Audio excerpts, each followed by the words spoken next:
Tanners in Indian-administered Kashmir say demand for processed animal hides has fallen drastically. Prices have also dropped to less than a third of what they once were. At this point, we are in survival mode because we can't even cover the operating costs of the factory. Then we have additional expenses such as electricity and employees' wages. We can't shut down the factory because that would worsen the situation. Hashim says his tannery alone has 40,000 processed hides that have piled up with no takers.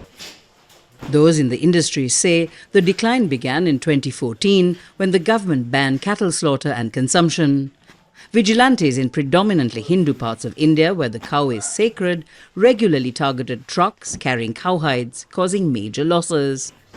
The Indian Supreme Court suspended the ban 3 years later, but by then the damage had been done and many tanneries closed down.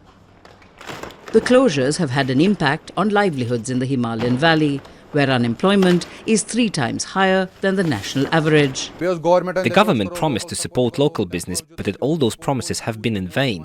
Instead, it began importing skins, which has created direct competition for us. If the government would increase import duties, it might help.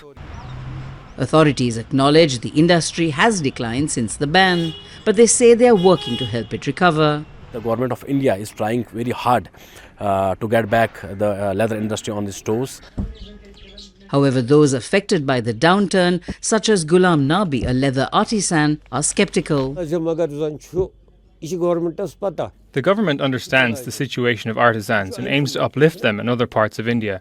However, for artisans in Kashmir, the situation is different. They are overlooked and they depend on God.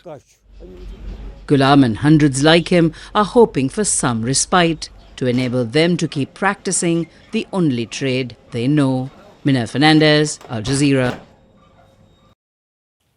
Make sure to subscribe to our channel to get the latest news from Al Jazeera.